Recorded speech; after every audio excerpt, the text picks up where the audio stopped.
नमस्कार, आप सबका बहुत बहुत स्वागत है मेरे चैनल नवनीत टॉक्स में।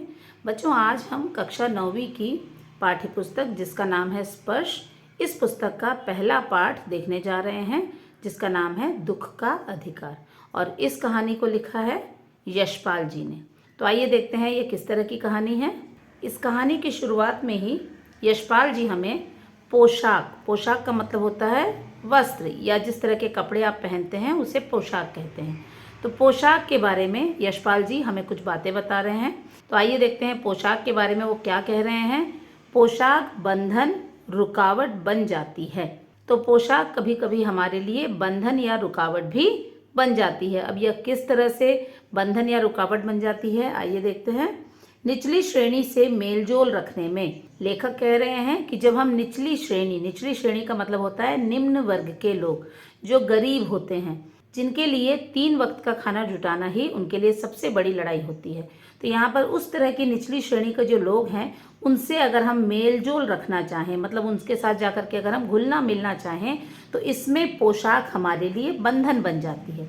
हमें झुकने नहीं देती, हमें नीचे अपने स्तर से या अपने दर्जे से उनके दर्जे तक जाने नहीं देती, अपने से नीचे दर्जे के लोगों से मिलने नहीं देती। अगर कोई व्यक्ति एक उच्च वर्ग से संबंध रखता है, एक हाई सोसाइटी से संबंध रखता है, तो ये बिल्कुल आम सी बात है कि वो बहुत ही महंगे कपड़े पहनेगा। तो यहाँ पर ये पोशाक ही है जो हमें निचले वर्ग मतलब गरीब लोगों के साथ घुलने मिलने नहीं देती। तो अब ये सारी बातें लेखक क्यों कह रहे हैं ये हम इस कहानी से जानेंगे। तो इस कहानी का जो मुख्य पात्र है वो है अधेड़ उम्र की बूढ़ी औरत। एक बूढ़ी औरत है जो कि लगभग अधेड़ उम्र की है, मतलब 50 और 60 साल के बीच की उसकी उम्र है। इस कहानी की जो मुख्य पात्र है, जो मेन कैरेक्टर है, वो यही है। आइए देखते हैं इसके बारे में क्या बताया जा रहा है।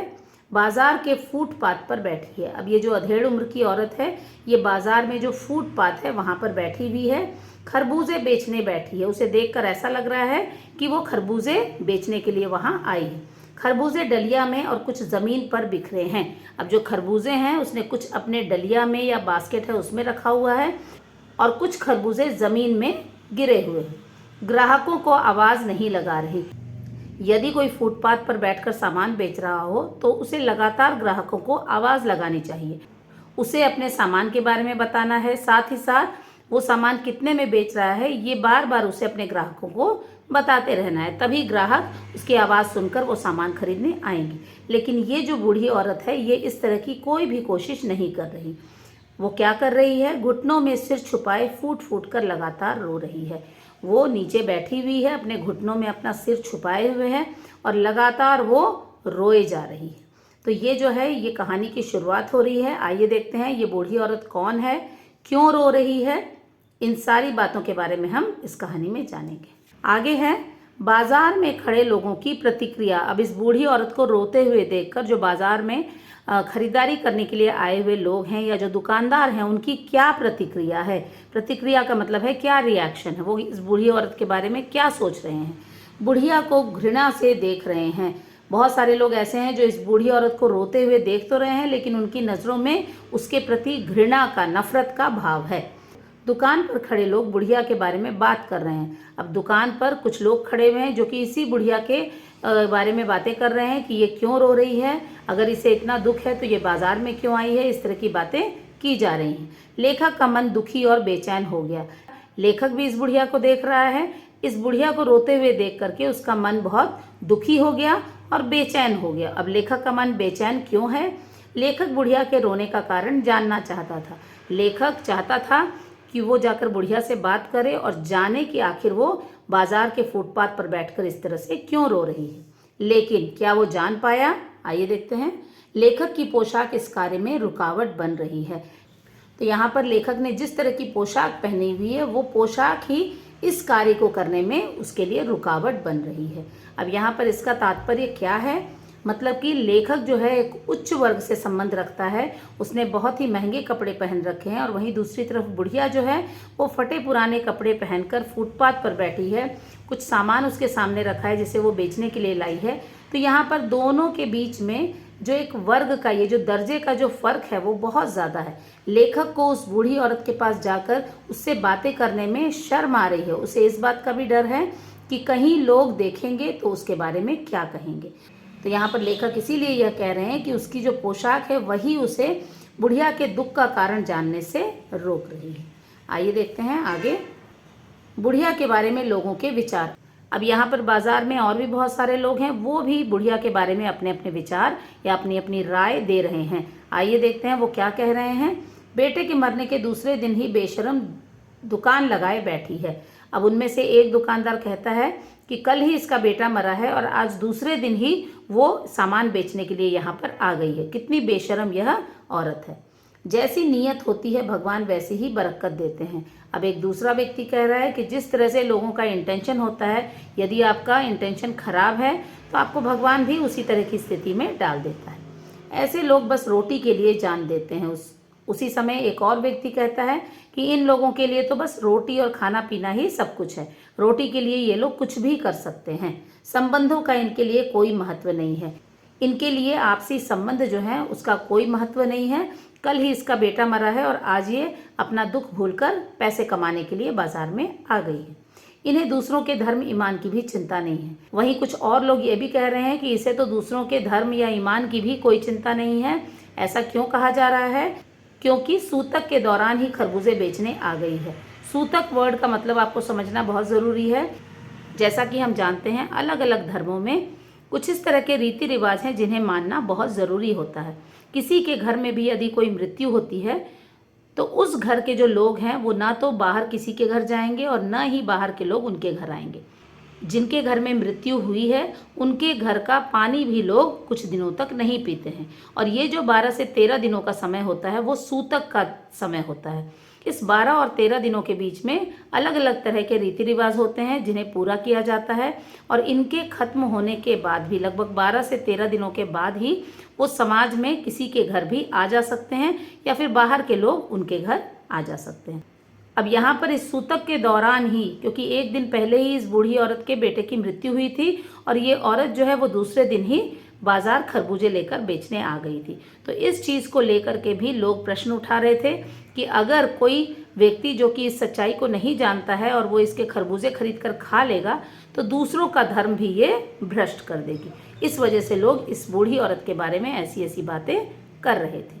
आइए देखते हैं आगे। अब यहाँ पर लेखक जो है वो किसी भी तरह से जानना चाहता है कि आखिर इस बूढ़ी औरत को क्या दुख है और वो क्यों रो रही है। लेखक को दुकानदारों से मिली जानकारी। लेखक कुछ दुकानदारों से मिलता है और उनसे इस बूढ़ी औरत के बारे में पूछता है। तो आइए देखते हैं उसे क्या जानकारी मिलती है। बुढ़िया का 23 वर्ष का लड़का था।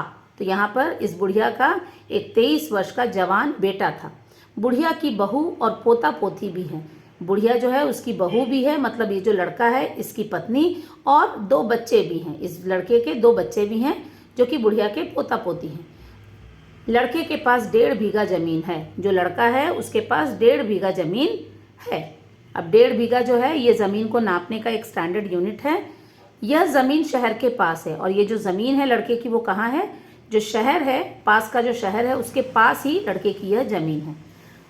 अब इस ज़मीन का क्या फ़ायदा मिल रहा है इन लोगों को? ज़मीन में फल सब्जियां उगाता है। लड़का जो है इसी छोटी सी ज़मीन में फल और सब्जियां उगाता है। आमदनी का एकमात्र स्रोत है और ये ज़मीन ही उनके परिवार का सहारा है। इसमें जो सब्जियां और फल उगाई जाती हैं उन्हें बाज़ार में बेच करके जो पैसे आते हैं उसी से इनका जीवन चलता है। खेत में उगने वाले खरबूजे बाजार में बेचता है और यहाँ पर खरबूजों का सीज़न है और खरबूजे उगे हुए हैं और उन्हें बेच करके वो अपने घर का खर्चा चलाता है। माँ भी फल बेचने में बेटे की मदद करती है। अब कभी कभी जो बूढ़ी माँ है वो भी फल बेचने में बेटे की मदद किया करती है। तो ये सारी जानकारी लेखक को मिलती है। इसके अलावा और क्या हुआ है देखते हैं। बुढ़िया के बेटे की मृत्यु का कारण। अब जैसा कि लेखक को पहले ही पता चल चुका है कि एक दिन पहले ही बुढ़िया के बेटे की मृत्यु हो गई है। आखिर उसकी मृत्यु कैसे हुई? सुबह खेत में खरबूजे चुन रहा था। अब यहाँ पर खरबूजों का मौसम था तो खेत में खरबूजे उसने लगा रखे थे और सुबह सवेरे ही वो जाकर के खेतों में खरबूजे चुनकर लाता था, जिसे बाद में जाकर के वो बाजार में बेचता था। तो सुबह सवेरे ही वो खरबूजे खेत में तोड़ने चला गया। गीली मेड़ के पास एक सांप विश्राम कर रहा था। अब खेत में जो किनारे की जो मिट्टी थी उसके नीचे जो गीला स्थान था वहाँ पर एक सांप जो है वो लेटा हुआ विश्राम कर रहा था। गलती से लड़के का पैर सांप पर पड़ गया। लड़के ने नहीं देखा और उसका पैर गलती से सांप के ऊपर पड़ गया। सांप ने लड़के को डस लिया और सांप जो है उसने गुस्से में लड़के को काट लिया। आइए देखते हैं आगे क्या हुआ।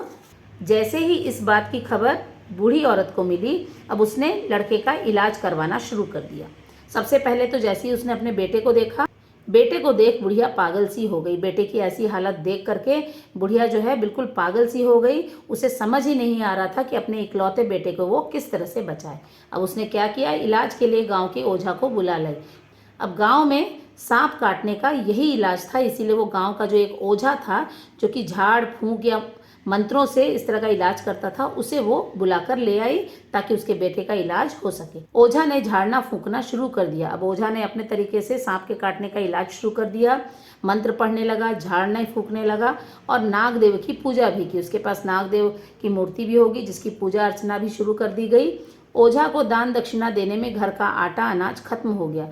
अब ये जो सारा पूजा पाठ था, इसके लिए ओझा जो है वो दान दक्षिणा भी चाहता था। अब दान दक्षिणा में घर में जो भी अनाज आटा बचा हुआ था सब कुछ उन्होंने ओझा को दे दिया।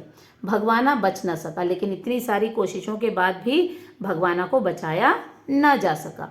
सर्प विष से उसका शरीर काला पड़ गया। सांप का जो विष है, जहर है, वो धीरे धीरे पूरे शरीर में फैल गया और जो भगवाना है उसका पूरा शरीर काला पड़ गया। अंततः उसकी मृत्यु हो गई और देखते ही देखते भगवाना जो है वो मर गया। माँ बहू बच्चे उससे लिपट कर रोते रहे। भगवाना की माँ, उसकी पत्नी और जो दोनों बच्चे थे वो भगवाना के मृत शरीर से लिपट कर रोने लगे। तो इस तरह से भगवाना की मृत्यु हो गई। भगवाना का अंतिम क्रियाकर्म, अब यहाँ पर भगवाना का जो अंतिम क्रियाकर्म था, लास्ट जो रिचुअल्स थे वो भी करना ज़रूरी था। बहुत मुश्किल से क्रियाकर्म संपन्न किया गया। बूढ़ी औरत इतनी गरीब थी कि उसके पास कुछ भी नहीं था कि वो भगवाना का अंतिम क्रियाकर्म भी ठीक से कर पाए। बहुत ही मुश्किल से घर का जो सामान था वो सब बेच करके और भी जो छोटी मोटी चीज़ें घर में थी सब कुछ बेचकर किसी तरह भगवाना का क्रियाकर्म किया गया। घर में जो कुछ बचा था सब बेच गया। हर चीज़ जो थी घर में बेचने लायक वो सब बेच दिया गया और भगवाना परलोक चला गया। इस तरह से भगवाना का अंतिम क्रियाकर्म करके उसे परलोक विदा किया गया।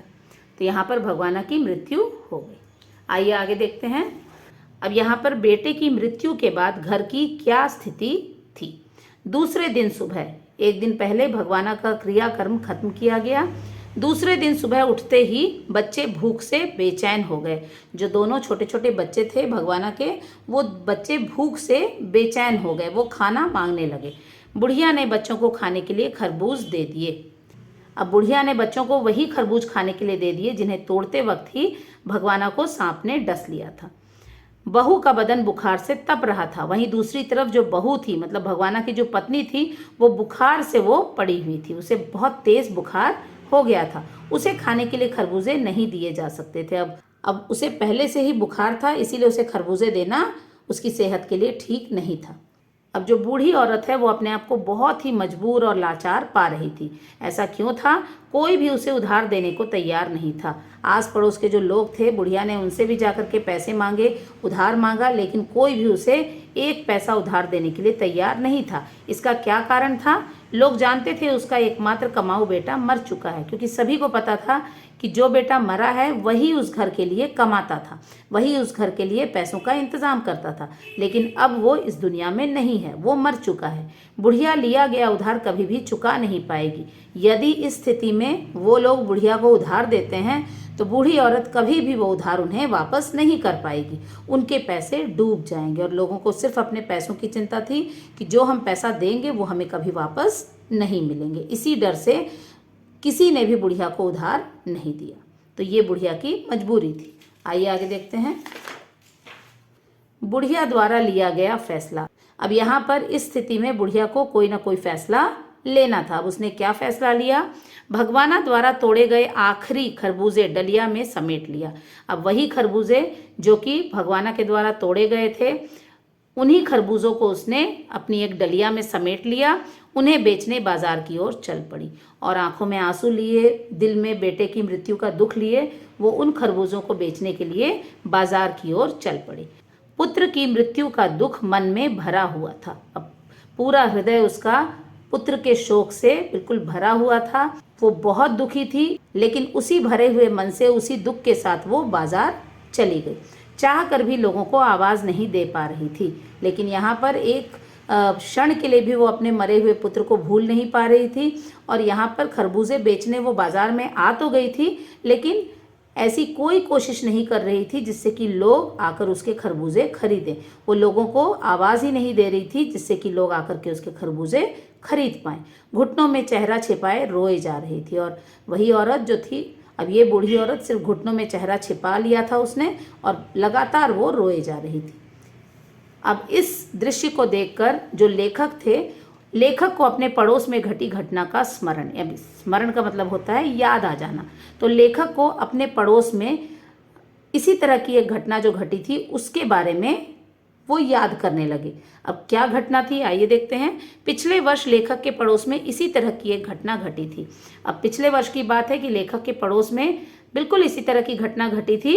वो क्या घटना थी? एक संभ्रांत महिला के पुत्र की मृत्यु हो गई थी। संभ्रांत महिला का मतलब है एक उच्च वर्ग से संबंध रखने वाली औरत, जिसके पास धन दौलत की कोई कमी न हो, समाज में उसका अच्छा मान सम्मान हो, इस तरह की एक महिला थी। उसके भी जवान पुत्र की मृत्यु हो गई थी, और ये घटना पिछले वर्ष की है, 1 साल पहले की है। पुत्र वियोग में 2.5 महीने बिस्तर पर पड़ी रही। और ये जो महिला है, संभ्रांत महिला, ये पुत्र के दुख से इतना ज़्यादा दुखी थी कि करीब 2.5 महीने का मतलब होता है 2 महीने 15 दिन, 2.5 महीने के करीब वो बिस्तर से उठ भी नहीं पाई थी अपने दुख के कारण। बेहोश हो जाती है, हमेशा रोती रहती। जब भी उसे होश आता उसी समय उसे अपने पुत्र का ध्यान आता और वो फिर बेहोश हो जाती। यदि उसे कभी होश आ भी जाता तो हमेशा उसकी आंखों से आंसू बहते रहते, वो हमेशा रोती रहती। 2 डॉक्टर हमेशा सिरहाने खड़े रहते थे। इस औरत के देखभाल के लिए 2 डॉक्टर जो थे वो हमेशा वहाँ मौजूद रहते थे, ताकि किसी भी तरह की अगर उसे परेशानी हो, उसकी तबीयत ज़्यादा खराब हो, तो वो डॉक्टर जो है उसका इलाज कर पाएँ। सिर पर बर्फ़ की पट्टी रखी जाती थी। अब उस औरत के सिर पर लगातार बर्फ़ की पट्टी रखी जा रही थी ताकि उसकी तबीयत जो है वो ज़्यादा ना बिगड़े। और वहीं दूसरी तरफ पूरा शहर उसके दुख से दुखी था। क्योंकि शहर में ये एक जाने माने लोग थे, पैसे वाले लोग थे, उनका मान सम्मान था, तो पूरा शहर जो था उनके इस दुख में अपने आप को शामिल कर रहा था, और सभी लोग दुख प्रकट करने के लिए उनके घर आ रहे थे। तो इस तरह से एक ही तरह का दुख होने के बाद भी इस बूढ़ी औरत के दुख मनाने में और इस संभ्रांत महिला के दुख मनाने में बहुत ज़्यादा फर्क था। तो आइए देखते हैं आगे। अब लेखक इस स्थिति को देखकर बहुत ही बेचैन हो उठा था। लेखक की बेचैनी, अब लेखक बहुत बेचैन था क्योंकि वो कुछ भी कर नहीं पा रहा था। वो उस बूढ़ी औरत की मदद करना चाहता था, लेकिन फिर भी अपनी जो स्थिति थी, अपना जो दर्जा था समाज में, उस चीज़ को देखते हुए वो चाह कर भी उसकी मदद नहीं कर पाया। बुढ़िया के दुख को जानकर लेखक का मन बेचैन था। अब उस बूढ़ी औरत के दुख को जब उसने जान लिया कि इसके जवान बेटे की मृत्यु हो गई है और दूसरे ही दिन ये खरबूजे लेकर यहाँ आई है, उसकी मजबूरी को जानने के बाद लेखक का मन बहुत ही बेचैन हो गया। उसकी मदद करने का कोई रास्ता नहीं सूझ रहा था। अब उसके पास कोई ऐसा रास्ता नहीं था जिससे कि वो उस बूढ़ी औरत की मदद कर सके। अंततः तेज कदमों से आगे चलने लगा। जब वो कुछ भी उस बूढ़ी औरत के लिए नहीं कर पाया तो उसने यही ठीक समझा कि मैं यहाँ से चला जाऊं, और तेज कदमों से वो वहां से जाने लगा। लेखक सोच रहा था, लेकिन ये जो विचार थे वो लेखक के दिमाग में अभी भी चल रहे थे। शोक मनाने का और दुखी होने का भी एक अधिकार होता है। वो सोच रहा था कि ये किस तरह का समाज है जहाँ पर कि शोक मनाने का और दुखी होने का भी समाज ने लोगों को अलग अलग अधिकार दे दिया है। गरीबों की मजबूरी और बेबसी उन्हें दुख मनाने का भी समय और अधिकार नहीं देती। जो गरीब हैं, समाज उनकी कोई मदद नहीं करता, उनके दुख में कभी उनका साथ नहीं देता, और गरीबी और बेबसी के कारण उन्हें दुख मनाने का भी समय नहीं मिलता, और ना ही उन्हें कोई ऐसा अधिकार समाज देता है। और वहीं दूसरी तरफ अमीरों के पास दुख मनाने के लिए समय भी होता है और अधिकार भी। लेकिन समाज में जो अमीर लोग हैं, जिनका समाज में मान सम्मान है, ऐसे लोग जो हैं वो आसानी से अपने दुख को मना सकते हैं, पूरा समय ले सकते हैं अपने दुख से निकलने के लिए, और उन्हें समाज हर तरह का अधिकार देता है, और समाज के लोग ऐसे लोगों के दुख में शामिल भी होते हैं। तो यहाँ पर समाज में फैली इस तरह की चीज़ों को देखकर लेखक का मन बहुत बेचैन था, और लेखक चाहते हुए भी उस बूढ़ी औरत के लिए कुछ न कर पाया और वहाँ से चला गया। तो बच्चों, मुझे आशा है कि दुख का अधिकार कहानी मुझे आशा है ये फ्लो चार्ट के माध्यम से आप दुख का अधिकार, ये जो कहानी है, इसे भली भांति समझ गए होंगे। दुख का अधिकार पाठ से जितने भी प्रश्न हैं वो भी हम आने वाली वीडियो में ज़रूर देखेंगे और इस फ्लो चार्ट के माध्यम से ही आप किसी भी तरह के प्रश्न जो हैं उनका उत्तर आप दे सकते हैं। फ्लो चार्ट का जो PDF है वो भी आपको डिस्क्रिप्शन बॉक्स में मिल जाएगा, आप ज़रूर उसे देखें, ये ज़रूर आपके काम आएगी। फिर मिलते हैं अगले वीडियो में, तब तक के लिए अपना ध्यान रखें। नमस्कार।